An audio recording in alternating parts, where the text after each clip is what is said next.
Hai Sobat Ngekos, ngobrol sore bareng anak Sosmas. Yeay. Wah, kayaknya podcast Ngekos kali ini terasa agak beda ya. Wah, kenapa tuh? Karena podcast Ngekos kali ini hadir dalam bentuk video. Yeay, rasanya beda gitu ya. Mungkin podcast ngekos pada sebelumnya itu dalam bentuk audio, di mana teman-teman Sobat Ngekos itu cuman bisa mendengarkan suara-suara indah hostnya aja gitu loh, tanpa bisa melihat wajahnya gitu. Sedangkan podcast kali ini itu hadir dalam bentuk video, di mana teman-teman ngekos itu bisa melihat wajah cantik dari host-hostnya kayak gitu. Aduh. Nah, podcast Ngekos kali ini hadir lagi untuk menemani sore hari teman-teman semua. Mau dari kalian di rumah atau dimanapun kalian semua berada. Yeay, nah sebelumnya nih kita kenalan dulu nggak sih? Takutnya nih nanti kita udah ngobrol banyak, ternyata Sobat Ngekos tuh nggak kenal. Mereka tuh lagi lihat video yang isinya siapa aja tuh mereka nggak tahu gitu loh. Iya. Nah, jadi kita mau perkenalan pakai format apa nih, Kak?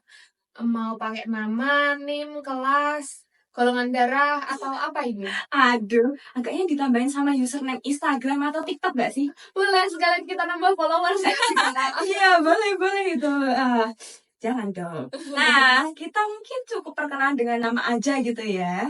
Oke, bener banget. Jadi di sini aku dibersamai oleh kakak-kakak Sosmas yang mungkin suaranya tuh udah nggak asing ya bagi beberapa teman-teman yang mendengarkan podcast ini. Siapa lagi kalau bukan Kak Fadila? Halo, nah Sobat Ngekos kali ini aku jadi dibersamai oleh host baru nih. Nah, yang nggak kalah cantik gitu ya kan, namanya ada Konita. Hai Konita. Halo Kak Fadila dan halo Sobat Ngekos. Hai, nah aku mau tanya nih Konita, gimana sih kabar kamu gitu? Nah, kamu sendiri itu kan merupakan mahasiswa yang masih baru gitu ya kan? Nah, itu apakah sudah merasakan era-era guncangan, tendangan, atau mungkin hempasan kayak gitu kan? Karena kan semester awal mungkin transisi gitu ya dari SMA menuju kuliah gitu. Apakah sudah merasakan hal ini?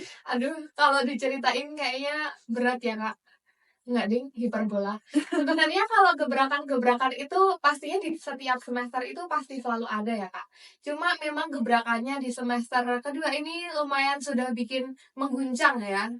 Oke, nah aku izin meretweet nih. Nah, ternyata di setiap semester tuh ada guncangannya masing-masing gitu ya. Apalagi seiring bertambahnya semester makin tua itu guncangannya semakin besar gitu ya kan?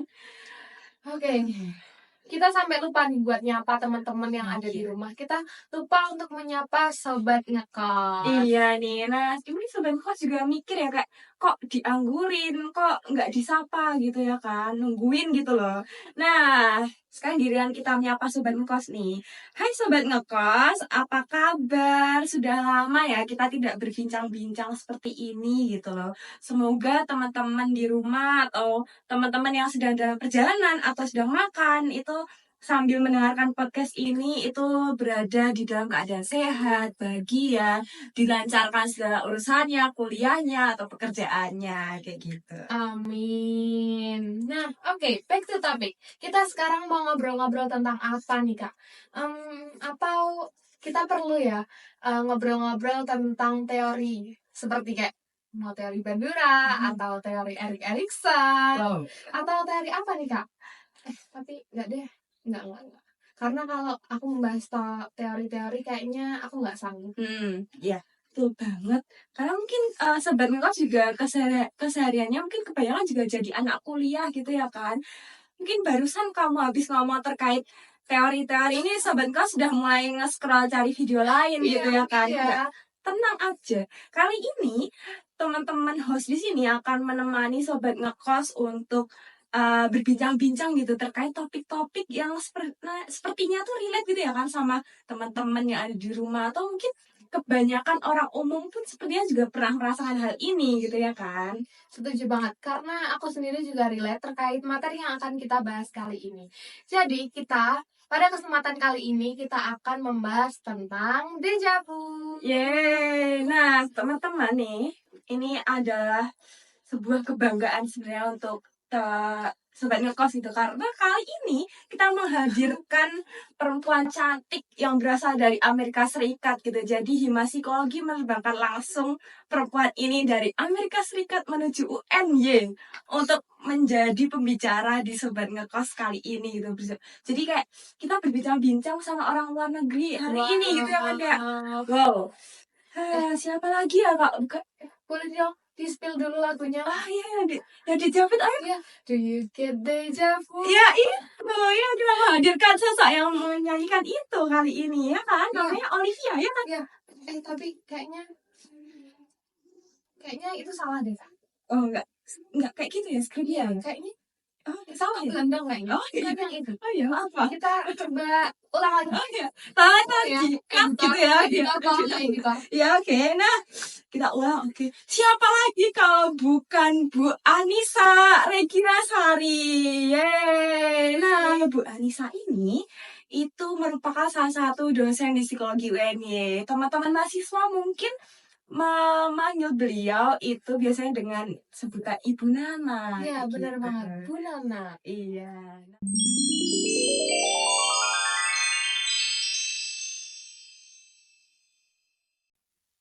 Halo, selamat sore Ibu Nana. Apa kabarnya hari ini?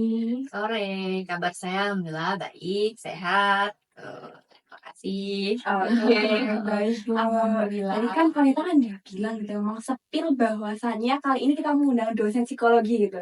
Nah mungkin kan sobat ngekos di rumah itu kan enggak begitu memahami gitu, siapa ya dosen kali ini yang kita ajak untuk ngisi podcast kali ini gitu. Nah mungkin dari Ibu sendiri bisa memperkenalkan diri nih, siapa sih saya kayak gitu. Oke, terima kasih sebelumnya Sobat Ngekos ya. Iya. Sobat Ngekos, perkenalkan saya Anissa Regina Sari, dosen baru di Departemen Psikologi FIPP UNY.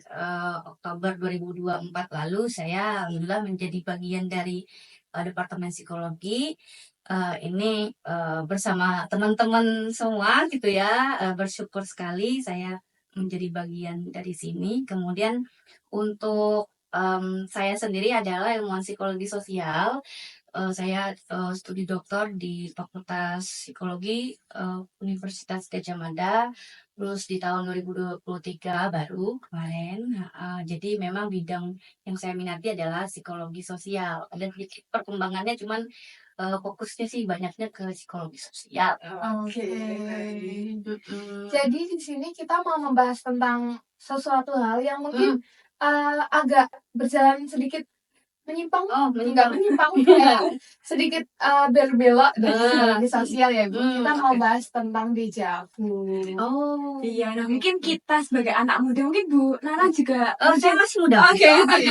Nah, itu kan mungkin kita muda. relate gitu ya Bu, kayak datang ke suatu tempat kemudian merasa bahwasanya kita pernah datang ke situ gitu. Padahal setelah dipikir kita belum pernah ke situ gitu. Oh iya. Atau mungkin kita dihadapkan situasi di mana loh, kayaknya aku pernah deh kayak gini, atau mengucap sesuatu kayak yang mirip situasinya gitu kan. Iya, nah kayak gitu. Bahkan situasi-situasi yang biasanya santai itu kayak kita rasa bahwasanya kita pernah menjalani hal itu gitu ya kan. Iya. Benar. Kayak aku izin nitip gitu ya Kak. Jadi pas itu aku kayak pernah berada di suatu tempat gitu. Iya. Terus padahal itu baru pertama kali, tapi aku merasa kayak aku kayaknya pernah deh ngelakuin hal ini di tempat ini. Posisi kita lagi kayak gini gitu. Kira-kira itu kenapa sih Bu?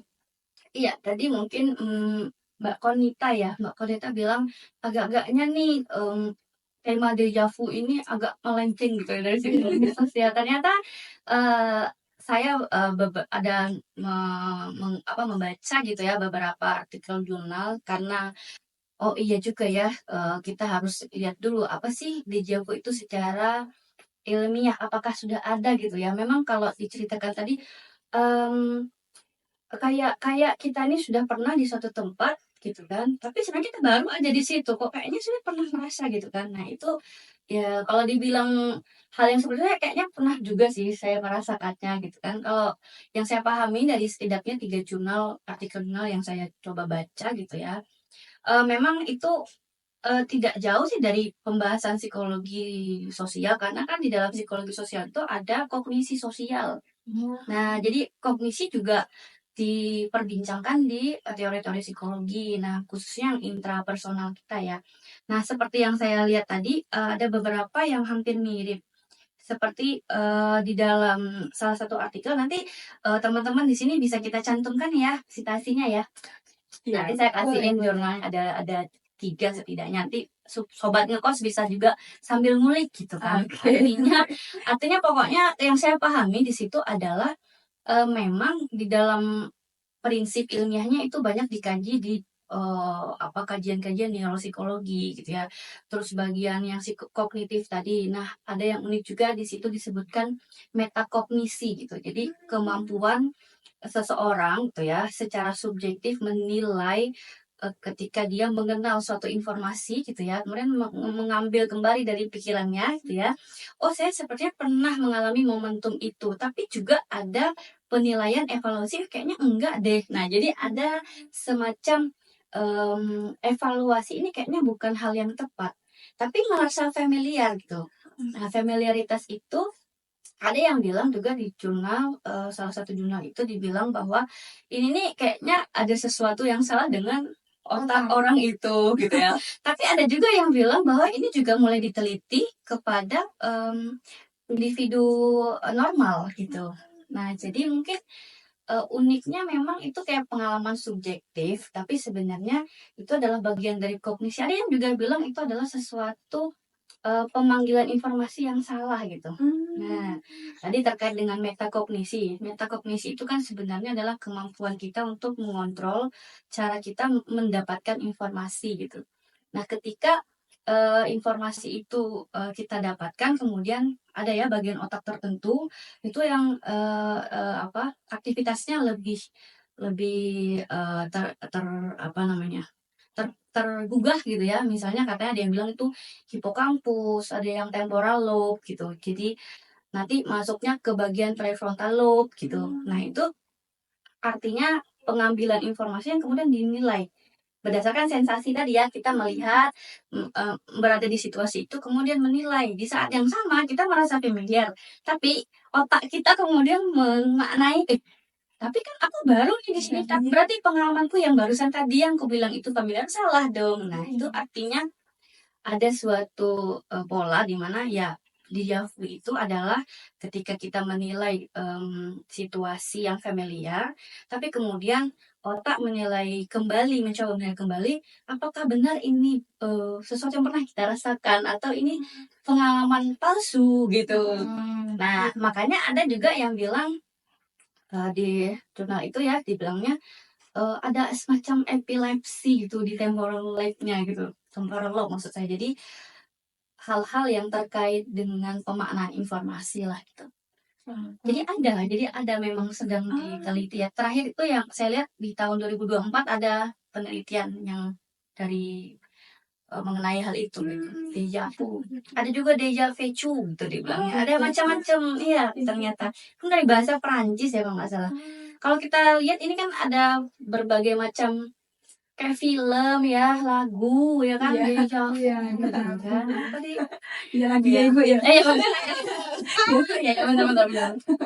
Tapi pernah saya kalau secara pengalaman pribadi pernah sih merasakan bahkan ini ya kayak itu kayaknya memang singkat ya episodik gitu singkat tapi kayaknya terus kita recall lagi gitu enggak deh terus malah jadi lupa ya kapan ngerasain gitu ya iya seperti pernah juga yang lain yang ngerasain ya saya kira cuma saya nanti sih dia bilang yang tidak normal saya Orang merasakan itu gitu. oh iya bisa jadi ya Iya. Berarti déjà vu itu ada gitu ya Bu dari sisi psikologisnya gitu ya. Iya, kebetulan dari itu adalah jurnal-jurnal yang terbit di semacam ya neuropsikologi kan bagian dari psikologi ya. Iya. Jadi ya ini menjadi bagian menurut saya menarik ya tema ini mungkin menjadi ide penelitian mungkin ya ide-ide menulis karya ilmiah karena di situ masih banyak perdebatan. Ada yang bilang ini nih ya kayak semacam gangguan ya patologis gitu. Ada yang bilang bahwa ini ada pasien nih, ini pasien yang dengan penyakit neurologis tertentu yang hanya bisa mengalami itu. Tapi ada juga mungkin ini dirasakan oleh orang normal pada umumnya gitu. Nah, cuman ada yang bilang itu adalah salah satu bentuk kesalahan rekognisi kognitif itu. Jadi rekognisi informasi gitu. Tapi itu sebenarnya pengalaman palsu gitu. Nah, tapi ada juga jurnal yang bilang enggak kok, ini mungkin hal yang bisa terjadi gitu ya. Nah, untuk itu mungkin ini bisa dilanjutkan di penelitian-penelitian ya, kita coba gitu ya. Iya. Apakah pakai fMRI misalnya, atau mau eksploratif dulu ya misalnya ya. Nanti tanya-tanya pernah nggak pengalaman deja vu, mungkin seperti itu. Menurut saya menarik. Iya, oke, baiklah. Nah, di sini saya sama Konita nih, Bu, cukup penasaran gitu mengenai sejarahnya tuh seperti apa sih, Bu, sebenarnya? Ya kalau dari saya di sini saya terbuka saja ya. Memang kalau sejarah artinya tuh sejarah yang memang deja vu ini kita memang perlu baca ulang lagi gitu. Tapi mungkin yang paling penting highlightnya adalah deja vu ini kan mulai muncul lagi gitu ya di isu-isu di masyarakat kayak anak-anak muda, Iya. terus ada lagunya. Menurut saya yang paling penting kita ngulik sejarahnya mungkin dari naskah-naskah non psikologi misalnya ya, ada misalnya naskah film atau buku gitu kan, silahkan dicari. Nanti di jurnal yang kami taruh di sini juga ada di situ istilahnya dari apa gitu ya di luar negeri mengutip satu semacam novel atau apa gitu, tetapi itu merujuk kepada definisi yang beneran deja vu yang dipakai di psikologi. Jadi menurut saya itu bisa jadi mirip dengan ini ya, ada yang kalau saya memahaminya sebagai pengalaman kolektif. Mungkin teman-teman pernah baca kolektif memorinya Jung. Itu kan ada kan memori kolektif kata-katanya Jung. Nah, itu mungkin ya itu yang dimaksud dengan definisi psikologisnya itu mendekati itu gitu kan. Cuman kalau untuk yang lebih operasional atau yang lebih bisa dibayangkan gitu ya, memang adalah teori-teori kognitif itu loh.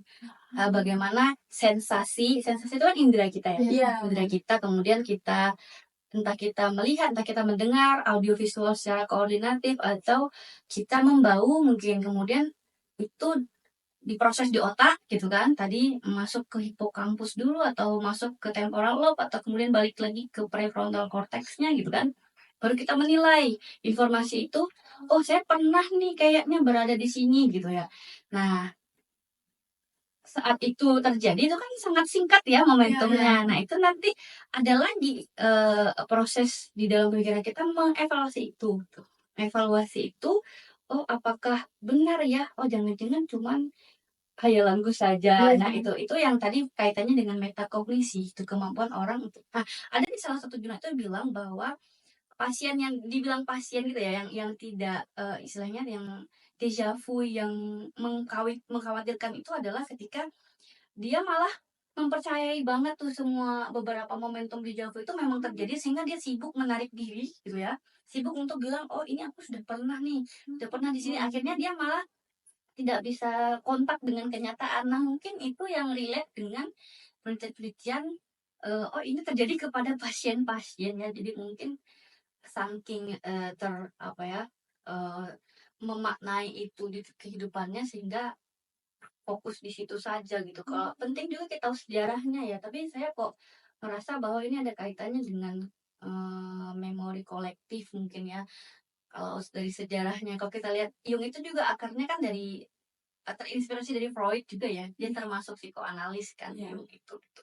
Tapi dia belajar di India ya kalau nggak salah ya. Jung itu jalan-jalan ke Asia Selatan kan, dia bisa membuat teori itu gitu kan. Coba nanti dicek lagi kalau saya salah.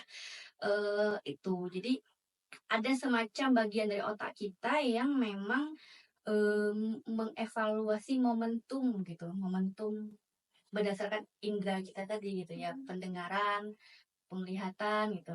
Nah, ada juga di situ dikutip di jurnal yang saya baca bahwa itu false gitu ya, false recognition tadi. Contohnya ada tes gitu ya, seseorang tuh dibuat daftar kata-kata, kemudian dia dites lagi di hari selanjutnya. Dia pikir ada salah satu kata yang memang ada, tapi itu ternyata nggak ada gitu loh, dikiranya itu ada gitu. Ternyata dia mungkin mengenal kata itu bukan saat dia mengingat daftar kata itu, tapi dia sudah mengingatnya yang lalu-lalu, dikiranya ada, padahal tidak ada. Nah, itu yang mendasari penelitian yang bilang bahwa itu cuman kesalahan, pemaknaan informasi sebenarnya di Yahoo itu. Tapi kan kalau di film-film malah jadi itu ya berkembang Iya, gitu ya, iya. jadi semacam kekuatan yang parapsikologis gitu kan. Parapsikologi itu hal-hal yang di luar yang bisa dijelaskan, mungkin dengan paradigma positivisme. Jadi positivisme tuh belum bisa menjelaskan itu misalnya. Oh itu parapsikologi jauh, jadi psikologi yang sangat abstrak sekali misalnya kayak gitu. Hal-hal yang transendental misalnya. Ada itu kalau penasaran tinggal di Google ya teman-teman ya, parapsikologi itu apa gitu ya. Nanti kaitannya ada dijawab. Oke, jadi kayaknya aku juga kayak sempat dengar ya Bu, kalau misal kayak dejavu ini kalau orang-orang tuh banyak mengkaitkan dengan hal-hal kayak mitos atau reinkarnasi. Iya. Padahal itu kalau misal diteliti lebih lanjut, itu ada kaitannya dengan otak gitu ya. Iya, kebetulan 2 jurnal dari 3 yang saya baca itu kan screening ya gitu, kayak saya coba deh lihat. Jadi memang ada semacam cara pengetesan yang sangat ilmiah ya, pakai fMRI, terus ada semacam bagian-bagian otak tertentu yang dicek gitu. Iya. Dicek-cek gitu kan, terus dilihat mana yang aktif. Kalau pakai fMRI itu kan kita bisa lihat bagian otak yang ada warnanya berbeda dengan ketika dikasih stimulus yang terkait dengan dejavu itu dioperasionalkan seperti ini gitu, supaya subjek partisipan kita itu bisa kita ukur, jadi sesuatu yang lebih bisa diukur. Nah itu saya amazed juga setelah baca ulang lagi ya, saya benar jadi kayak mitos gitu ya, jadi kayak ini apakah dari mitos kemudian tidak bisa dibuktikan secara ilmiah, ternyata ada gitu, ada ternyata. Tapi memang mungkin ide itu kan semua yang hal-hal filosofis dan hal-hal yang sifatnya mitos itu kan juga ada dasar filosofisnya. Nah itu yang menurut saya kita tidak boleh juga menyepelekan itu, karena bisa jadi ide-ide itu kan ada turun-temurun ya. Jadi turun-temurun itu tapi belum terbukti secara ilmiah. Nah, kayak tadi reinkarnasi itu kan dari agama tertentu kan memang ada, diyakini ada gitu misalnya ya. Tapi bagaimana cara kita nih, sobat ngekos kan juga ada yang bagian menjadi ilmuwan misalnya gitu ya, mahasiswa. Mahasiswa perlu untuk selain berpikir kritis dan juga berpikir, menurut saya yang paling penting tuh olah rasanya dengan kearifan lokal tuh harus ditingkatkan, karena belum tentu loh mitos dan hal-hal itu tidak benar. Kebenaran itu menjadi benar kalau bisa dibuktikan, memang iya, tapi kan sesuatu hal yang ada di pikiran orang bahkan menjadi budaya, bagian dari culture, itu kan juga hasil karya karsa kan ya, hasil dari pengalaman orang itu. Nah kalau pakai paradigma konstruktivis itu kan semua yang ada di pikiran manusia itu adalah realistis, real, itu pengalaman real bagi dia gitu. Tinggal bagaimana kita bisa nggak membuktikan itu ya, itu kan tugasnya sobat ngekos nih sebagai ilmuwan ya. Jadi ini sih menurut saya menarik ya, silahkan dikaji, silahkan menjadi pertanyaan yang membuat kita tadi penasaran bagaimana ya sebenarnya dejavu itu disikapi misalnya seperti itu, tanpa mengurangi rasa hormat dengan hal-hal yang memang sudah diyakini masyarakat. Iya, betul gitu. Nah, jadi kan seperti jawaban ibu yang sebelumnya itu kan dejavu ini kan ada pemrosesan otak. Iya. Nah itu terkait dengan sensasi dan persepsi. Nah kira-kira jika kita memahami dejavu itu sendiri, mungkinkah bagi kita untuk bisa menghadirkan dejavu itu secara sadar? Jadi kayak ketika kita melihat sesuatu atau kita memproses suatu informasi gitu, kita kayak bisa menjadikan dejavu itu pas saat kita lagi sadar gitu. Nah itu ya, untuk menjawab pertanyaan ini saya juga bertanya gitu ke diri saya, bagaimana cara terbaik untuk menghadirkan itu kalau kita mau bicara setting ilmiah gitu ya. Mungkin sekarang kan teman-teman sudah tahu yang namanya AI ya. Mungkin teman-teman bisa kita bisa minta perspektif dari AI itu untuk bagaimana cara opsi-opsi gitu ya, opsi-opsi untuk merancang. Itu kan seperti kita merancang prosedur eksperimen kan.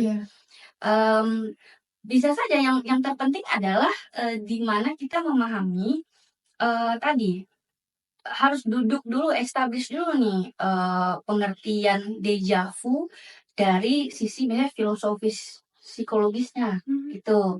Nah, ini agar kita bisa membatasi kan, membatasi cara kita untuk menghadirkan itu tadi gitu ya. Kalau misalnya mau pakai, oke kita tunda dulu yang eksperimen, kita mau pakai cara yang sifatnya lebih dinamis gitu ya. Ya sudah kayak tadi kan ada sumbernya adalah keyakinan masyarakat. Ya mungkin kita tanya orang-orang yang memang kita sebar pertanyaan gitu ya. Apa yang dirasakan orang yang pernah mengalami deja vu gitu. Saya rasa itu adalah cara terbaik untuk pertama kali mau mengecek gitu ya. Ini gimana nih nanti kita akan memahaminya seperti apa gitu. Kalau yang saya pahami kan cara menghadirkannya itu agak lebih menantang ya gitu, karena kan itu sifatnya memang sangat subjektif. Jadi kalau kita pahami, deja vu itu kan pengalaman subjektif terkait dengan individu itu, sampai sangat subjektif sekali, akhirnya diindikasikan cuman dialami oleh, pasien yang klinis gitu ya. Nah, itu yang mungkin menjadi tantangan ya. Nanti, malahan kalau terlalu banyak ke arah situ ya, dianggap sebagai patologis, ya mungkin ada overlap-nya dengan pengalaman-pengalaman orang dengan skizofreni misalnya, kita nggak tahu. Nah jadi, saran saya jalan terbaik untuk menghadirkan itu memang tuh kan yang pertama sih kalau saya lihat manfaatnya apa dulu, misalnya apakah dengan kita bisa mengalami deja vu itu kontribut terhadap, keilmuan psikologi atau kepada masyarakat umum itu apa gitu. Apakah kemudian, orang-orang bisa jadi misalnya kayak hipnoterapi ya, dengan dihipnotis gitu kan, dia bisa, semacam, mengingat kembali detail-detail itu kan kadang kan dipergunakan di saat persidangan atau apa gitu ya, mengingat kejadian yang mungkin luput dari hal-hal yang bisa, diulik oleh, pihak berwajib gitu atau detektif atau apa gitu ya. Mungkin yang paling penting, kalau kita bilang gimana cara menghadirkannya, itu adalah ya pertanyaan bagi kita semua. Yang penting kalau menurut saya di sini adalah deja vu itu penting untuk dilihat secara ilmiah dulu, dengan tidak mengabaikan pengalaman yang ada ya, kayak tadi sifatnya adalah, keyakinan-keyakinan. Nah, itu menurut saya eksplorasi dulu aja. Mungkin dikumpulkan orang-orang yang merasa dirinya pernah mengalami deja vu gitu kan. Jadi bikin dulu tuh kayak narasi. Pernahkah Anda merasakan ini ya? Anda berada di suatu tempat, kemudian membaui sesuatu hal di situ, kemudian mengingat, kayaknya sudah pernah. Tapi padahal Anda baru di suatu tempat itu gitu ya. Saya kira nanti akan banyak sekali variasi jawabannya, dan dari situ kita bisa menyimpulkan. Intinya itu kan ada dua ya, hal yang familiar, kemudian dikira itu adalah hal yang pernah dilakukan, dirasakan, tapi ternyata belum tentu. Ini kan baru nih. Saya baru berada di keadaan seperti ini. Dan itu sifatnya kan episodik ya. Nah, itu yang mungkin teman-teman yang saya pahami ya dari 3 jurnal setidaknya, intinya definisinya deja vu secara ilmiah seperti itu. Nah, ini coba dicek lagi gitu. Ada 2 setidaknya ya. Yang pertama itu familiaritas tuh seperti apa gitu kan. Berarti familiar dengan apanya? Ya kan, pertanyaannya dengan orang tuh benar-benar semacam photographic memory yang kemudian, oh ini benar pernah banget nih, gitu. Terus yang kedua, ada saat proses di mana individu itu menilai, oh bukan nih, sepertinya bukan bukan yang terlalu sepamiliar itu, ini kan saya baru di sini. Nah, dia meragukan ya, meragukan juga dirinya sendiri itu menilai itu memang familiar. Nah, itu sih yang kalau dari 3 jurnal itu menurut saya ya terbatas ya, masih terbatas bacaan saya gitu. Cuman dari situ kita bisa lihat setidaknya proses ini yang mendasari, pemahaman tentang deja vu. Bagaimana cara menghadirkannya, salah satunya itu memang ada semacam, otak itu dicek tuh, dikasih perlakuan tertentu yang sesuai dengan tadi ya prosedurnya itu ya. Kemudian dicek otaknya gitu, otaknya nanti ini yang mana yang aktif gitu kan. Oh aktifnya di otak bagian temporal lobe misalnya, atau hipokampus misalnya, atau bagian-bagian mana. Nah itu mungkin clue ya, clue cara, kita, mengecek bener nggak deja vu itu beneran ada gitu. Gitu sih. Oke, Iya. baiklah.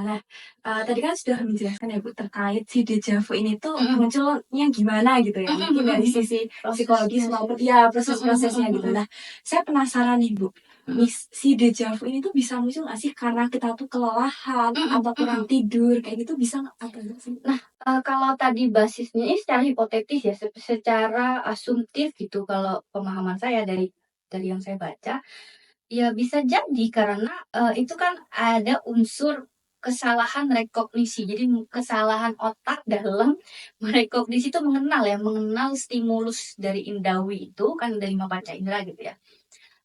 Memungkinkan ya, mungkin kita nanti sobat kos bisa cari juga ya, cari di, artikel-artikel terbaru atau yang lebih lama itu pernah ada nggak sih kaitannya antara kesalahan rekognisi ini, false recognition itu sebagai, error gitu ya, error otaknya sedang error nih dalam hal, menilai informasi. Nah, kalau kita di psikologi kan, ada ya istilahnya tuh kalau yang, lebih populer pengaruh stres itu terhadap, bagaimana orang memandang dunianya gitu kan, kesadarannya bisa menurun.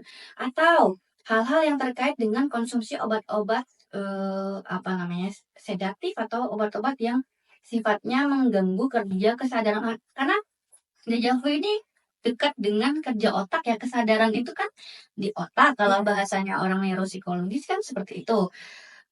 Ya kognisi sosial juga tentang orang lain pun kan masuknya di otaknya individu itu dulu gitu kan, kognisi sosial juga berjalan seperti itu. Tetapi yang paling penting adalah menurut saya itu tadi, mmm, kalau kelelahan, oh berarti ada nih penyebab kelelahan, error kan, error berarti ada sesuatu yang terjadi di otak. Nah mungkin yang dicari paling utama itu adalah penyebab dia error apa. Biasanya kan kalau dalam kita kan ada hal-hal yang sifatnya itu secara fisiologis ataupun secara psikologis gitu ya, membuat seseorang ini error gitu dalam memaknai informasi. Nah, salah satunya atau beberapa hal yang sering saya tahu di bahan bacaan itu ya itu tadi, terkait dengan, kelelahan misalnya, mengantuk ya kan, kadang kan mengantuk itu kan ada gelombang yang berbeda ya di otak, mungkin Iya. siapa tahu itu memang mempengaruhi error kita gitu ya, atau kalau dari yang bacaan juga, ini, eee, dia benar pengalamannya memang pernah berbicara dengan seseorang di kafe itu gitu ya, momennya pas banget sama kemudian dia, memang ada kejadian pengalaman itu gitu ya. Kemudian dia, melupakan itu, kemudian dia balik lagi ke kafe yang sama dengan orang yang sama mungkin, dikiranya itu baru pertama padahal dia sudah pernah karena dia sudah lupa gitu. Oh, Ada di situ ya error juga ya berarti, iya. error rekognisi terhadap informasi. Memori kerja juga terkait dengan itu gitu ya, karena memang katanya, kalau studi teori otak itu ada sesuatu dengan otak kita ketika kita merasakan dejavu ini gitu. Ya bisa jadi ya ada hal-hal yang terkait nah mungkin yang dicek lagi bener nggak itu error atau memang beneran pengalaman. Nah itu ya, ada satu artikel tadi 3 itu yang saya itu kadang-kadang beneran pengalaman dia gitu, cuman dia lupa. Dia lupa dia pernah melakukan percakapan itu di kafe itu misalnya, dengan orang yang sama lagi, dia ngira itu aku baru pertama kali di sini, kayaknya pernah Iya, gitu. lupa gitu ya, Iya, Kak, ya. pernah lupa gitu, udah pernah gitu. Ya, itu sih kalau menurut saya. Bisa Berarti jadi, bisa jadi. berarti kayak, kita lagi di sesuatu yang mungkin mirip kali ya, Bu, Mirip, mirip. Kita pernah melakukan sesuatu yang mirip, mhm. terus ketika melakukan sesuatu hal lain yang Iya agak-agak ada miripnya dengan hal itu, iya terus kita kayak mungkin bisa merasa dejavu gitu lagi ya, Bu? iya, kalau sepemahaman saya kok begitu ya, gitu. Mhm. Nah, itu tadi, bener nggak ada hal-hal yang tidak bisa dijelaskan selain dengan, pengetahuan itu terbatas ya, menurut saya yakin pengetahuan secanggih apapun pakai metodologi yang secanggih apapun, masih ada kan hal-hal yang tidak kita tahu yang nih, misalnya nih, ini area yang kita tahu gitu ya, tapi dengan segala macam, usaha kita ya, mau yang sampai S3, mau postdoc gitu ya, mau jadi profesor, ini kan penelitian kita paling cuma yuk gitu ya, mengkontribusikan di area ini gitu, tapi kan ada banyak banget ya, yang belum terbukti. Nah, saya, berkeyakinan bahwa, eee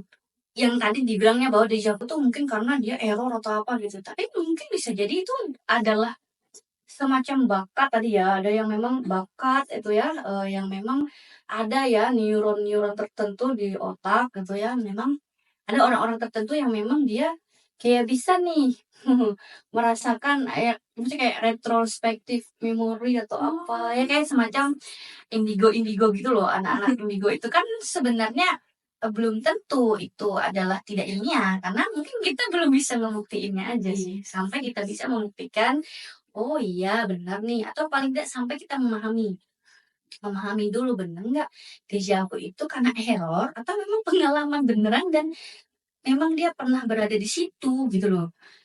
Padahal dia baru di situ ya, terus mungkin jadinya kayak apakah time traveler misalnya gitu kan, atau apa gitu, bisa jadi ya, atau dia lupa dia pernah jadi time traveler, kita nggak tahu gitu ya. Itu masih menjadi hal yang menarik kalau menurut saya.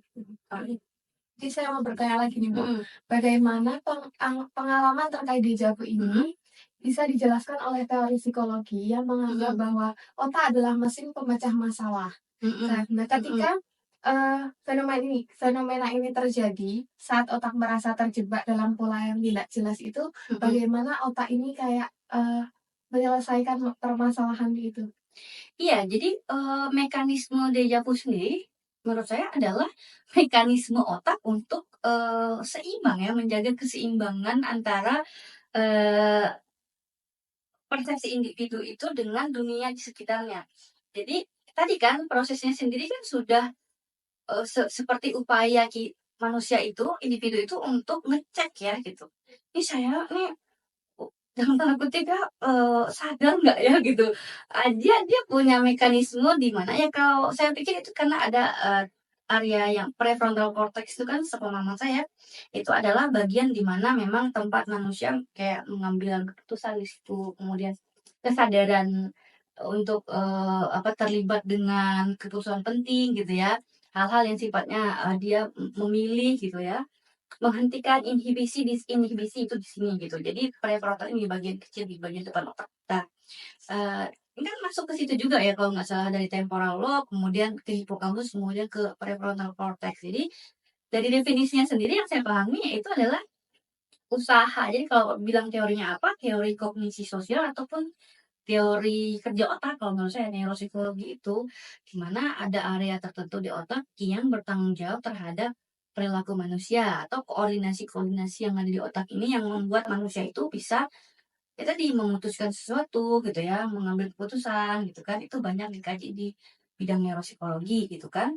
Teori-teorinya kalau yang paling bisa kita lihat tanpa harus dibuktikan. Kalau neuropsikologi kan harus dibuktikan dengan neuroimaging misalnya gitu ya. Tapi kalau simply-nya adalah menurut saya yaitu teori kognisi sosial gitu.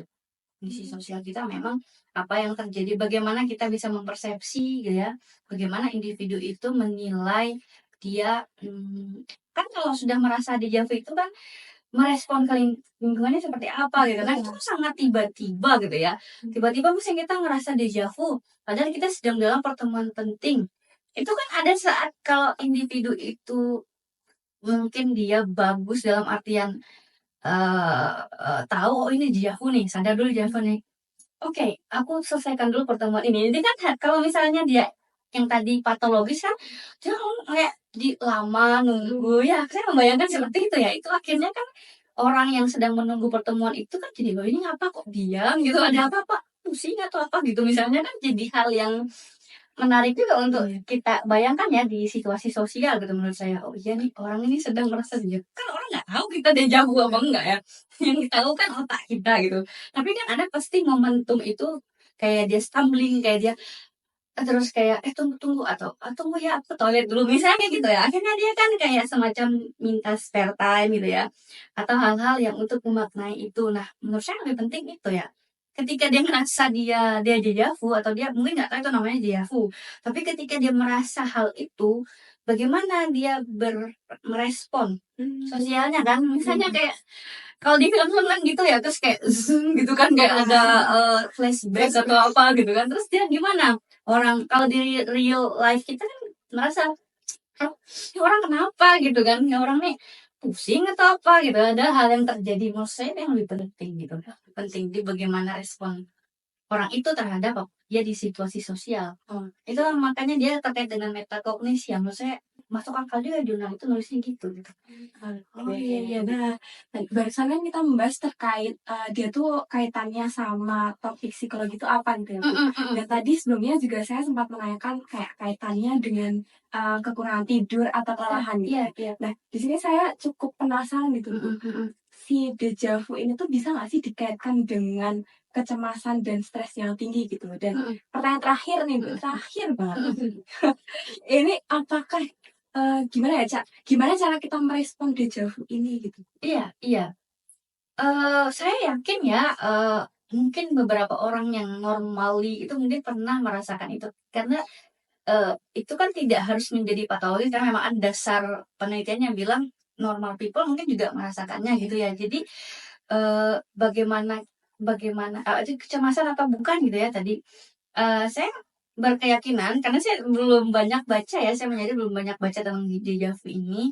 Saya ngerasa bahwa memang kalau itu ada faktor kecemasan atau hal-hal lain yang sifatnya di luar kesadaran gitu ya, ya bisa jadi ya karena dari definisinya itu error otak tuh error itu kenapa ya, ada banyak, kita secara, nalar pasti akan apalagi teman-teman psikologi ya yang di sini ya, eee, s eee, belajar bahwa, oh orang tuh dengan keadaan tertentu di saat dia nggak harus jadi pasien klinis dulu untuk tahu bahwa stres itu kan kayak, dua dua sisi kayak kontinum ya. Orang tuh bisa jadi sangat stres sekali, tapi besoknya dia nggak stres, tapi besoknya juga enjoy misalnya gitu ya.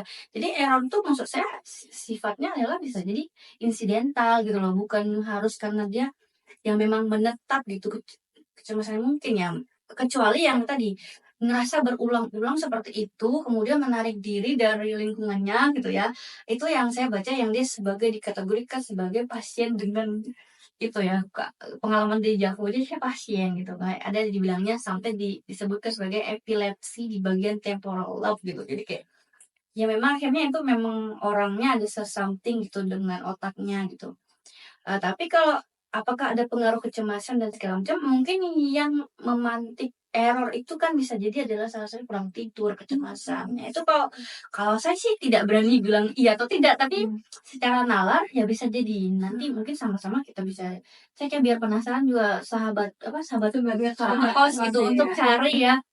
Benar nggak sih gitu, Bu Nana bilang di podcastnya ini mau ini gitu ya, saya, ini sifatnya melemparkan pertanyaan sesuai dengan nalar yang saya baca dari hasil penelitian itu gitu. Ya bisa jadi sih kayaknya memang karena error itu yang kayaknya coba dicek mungkin ada kayaknya penelitian yang terkait apakah karena kecemasan, apakah karena stres gitu ya. Kalau nalar saya kok iya ya gitu, cuma nanti coba dicek lagi. Iya, kita cari sama-sama. Sama-sama bener, iya. Mungkin kita kayak perlu mencari tahu lebih dalam lagi Betul. tentang deja vu itu ya. Iya. Nah, itu tadi merupakan pertanyaan terakhir dari Iya. kita ya. Nah, mungkin dari Bu Nana apakah ada kesan pesan setelah lama ya kita berbincang selama ini? Iya.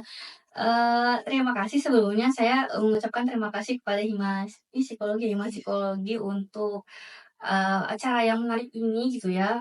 Saya pikir teman-teman sangat peka terhadap isu-isu yang sedang diperbincangkan oleh sobat ngekos juga. Ini kayak respon dari kita ya untuk relate dengan teman-teman semua gitu. Pesannya sih kalau terkait dengan tema hari ini, saya mengundang sobat ngekos tuh untuk memang mengulik lebih dalam. Deja vu ini menarik banget kalau misalnya dikaitkan dengan bidang psikologi karena kayaknya masih sedikit ya, kayaknya tahun 2004, 2015, sekarang 2024. Jadi artinya kan ada spare time yang banyak ya, luang gitu. Berarti kan ini menarik. Nah, ajakan saya adalah memang coba kita cek gitu ya dari segi keyakinan yang sifatnya local wisdom tadi terkait dengan ini silahkan misalnya mau dicek pakai penelitian kualitatif misalnya silahkan gitu misalnya ya. Ini adalah pertanyaan terbuka gitu.